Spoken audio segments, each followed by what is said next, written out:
Gospod Načkov, letos ste se prvič udeležili praznovanja v Zavodu svetega Stanislava, praznovanja tudi vašega godovnega zavetnika.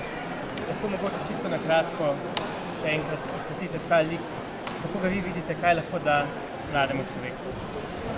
Zame je sveti Stanislav pravzaprav vsak svetnik, vsak nebeški zavetnik, nekakšna vez med zemljo in nebesi, med človekom in Bogom, nekdo, ki stoji za nas pred Bogom in prosi za nas, in sveti Stanislav se mi v svojem zemeljskem bivanju zdi silno privlačen zaradi po eni strani njegove mladosti, po drugi strani pa hkrati tudi njegove zrelosti in samostojnosti, ker je bil sposoben reči ne okolici, je bil sposoben reči ne tudi javnemu mnenju tistega časa in je preprosto povedal, da je za nekaj višjega rojen, se pravi, rojen je ne za veseljačenje, ne za popivanje po krčmah, ampak je rojen za Boga.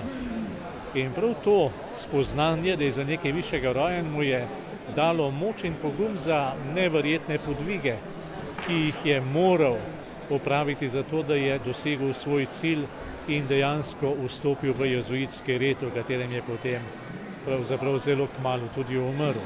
In v tem se mi zdi, da je zgled. Zna biti samostojen, ima jasen cilj in ga je sposoben tudi uresničevati. Kaj Zavod svetega Stanislava predstavlja za ljubljansko nadškofijo, za Cerkev v Sloveniji?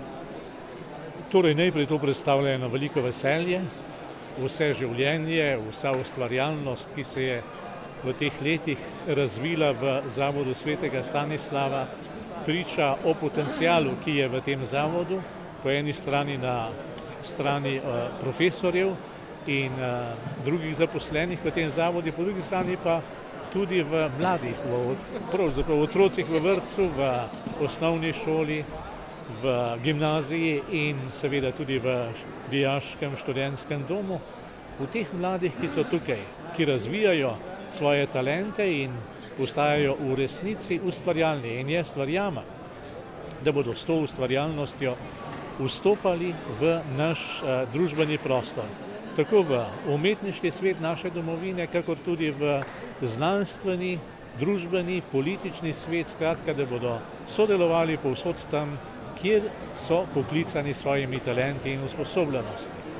Za Cerkev v Sloveniji pa to gotovo eno dodatno upanje, kajti naše prvo upanje je gotovo Bog in njegova zvestoba, drugo upanje so pa potem ljudje, ki razvijajo svoje sposobnosti in talente in jih dajejo v službo Cerkve in v službo naroda.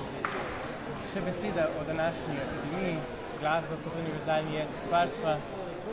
Glasba je ne samo univerzalni jezik stvarstva, glasba mislim, da je najprej dejansko univerzalni jezik človeške duše, kajti glasba spregovori tam, kjer vse druge oblike umetnosti že omolknejo, ne morejo dlje. Glasba pa vsej svoji minljivosti, kajti glasba zazveni in utihne, ampak njeno sporočilo pa ostaja v človeku, ga spreminja, ga posvečuje in ga dejansko odpira za Boga.